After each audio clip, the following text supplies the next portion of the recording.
Hello and welcome to Palace Intrigue. I am your host, Mark Francis. Per the Mirror, Meghan Markle says a suggestion from Prince Harry convinced her to make a huge change to her Spotify podcast for its season finale titled Manifesting a Cultural Shift. This week's guests are Andy Cohen, Judd Apatow, and Trevor. Meghan explained, "Now, if you've been listening for the past 11 episodes, you may have noticed that you haven't heard many men's voices. In fact, until now, outside of a quick pop-in from my husband in the first episode, this show has featured exclusively women's voices. It was important to us that women have a space to share their authentic and complicated, complex and dynamic experiences and to be heard and to be understood. But through that process, it also occurred to me, and truth be told, at the suggestion of my husband, that if we really want to shift how we think about gender and the limiting labels that we separate people into, then we have to broaden the conversation.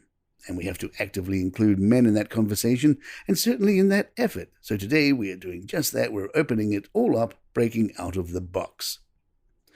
Apparently, Meghan had not made much of an impression on Andy Cohen, who told Meghan it was nice to meet her. Meghan clarified, "I met you before. You'll never remember it." He replied, "You're joking," to which Meghan laughed and said, "Would I joke about that? This is great. I met you twice. The first one is Suits. Wasn't even on yet. And then we maybe had a season 2 or 3. We were in New York." Meghan also expressed dissatisfaction in never being booked on Andy's talk show. "I was so eager to be on your show because I was such a Housewives fan at the time, and I just couldn't get booked, Andy." Andy asked Meghan, "I guess the million-dollar question is, do you still watch The Real Housewives? This is what we've been dying to know." Meghan said, "Well, I will tell you the truth. I stopped watching The Housewives when my life had its own level of drama." "And will Meghan appear on The Real Housewives of Montecito?" Meghan said, "There will be no reality show." It is also unclear if there will be a second season of Archetypes or this completes her commitment to Spotify. Meghan left us with this thought: "I feel seen. I had never considered that in using my voice, that I would feel seen, but I do. Many moons ago, I heard a quote that I will share with you today because as we talk about labels, tropes, and boxes that some may try to squeeze you into and roles and stereotypes that are attributed to you that don't quite fit with the full person that you are, this quote is what I wanted to leave you with. To that point, my friend, keep growing, and I'll see you on the flip side. As ever, I'm Meghan." Royal commentator Neil Sean on his YouTube channel suggested Meghan's team had invited Kate Middleton to appear on the podcast. Sean said, "While Meghan was over here during the funeral, staying in Windsor at their cottage, she put out a request to the Princess of Wales, according to that good source, to appear on a forthcoming episode of Archetypes. We're not quite sure how this was relayed to the beautiful Princess of Wales, but according to Meghan, she felt they were progressing. We recommend you don't hold your breath waiting for that one." Palace Intrigue will be right back.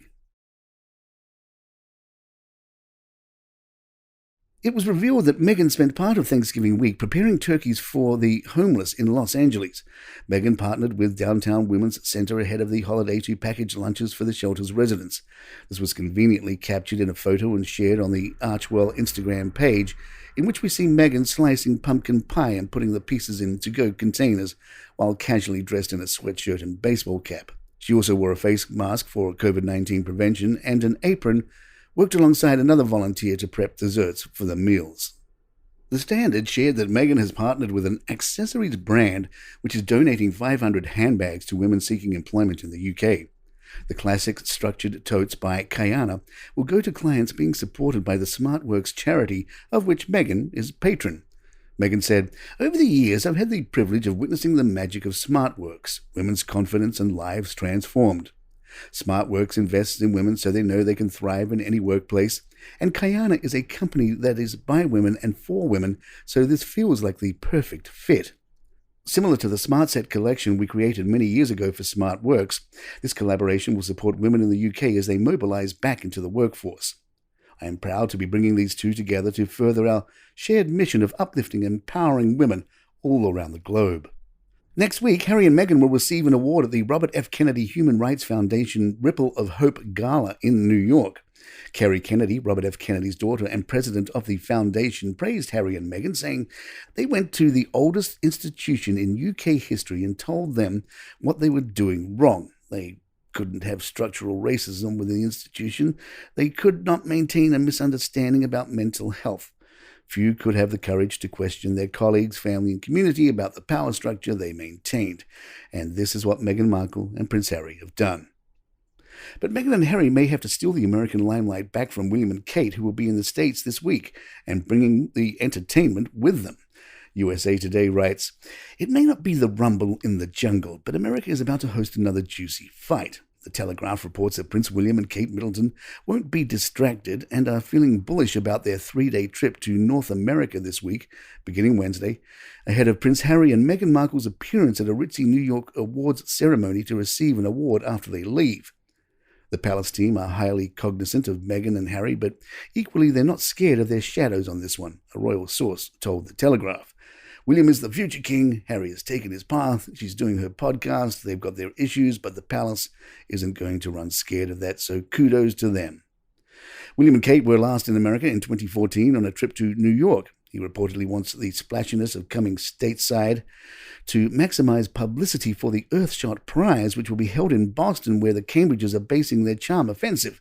America is your best chance of projecting it internationally, a source told The Telegraph. That was the logic behind wanting to do it in Boston. Another source told Page 6, "It's not bad to receive an award, but it shows the fundamental difference between William and Kate, who have constitutional roles, who are working on behalf of others, versus being a celebrity. They were always famous, but now they've reached a different stage in their public lives.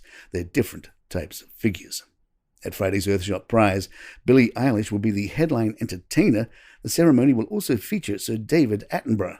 A royal source said, "The prize has become the Prince's Super Bowl moment of the year." And there you have it. If you'd like to email us, our address is thepalaceintrigue@gmail.com. Please follow us on Spotify, iTunes, Google Podcasts, wherever you get your favorite shows. It really helps us out. I'm Mark Francis. My thanks to John McDermott. This is Palace Intrigue and good times.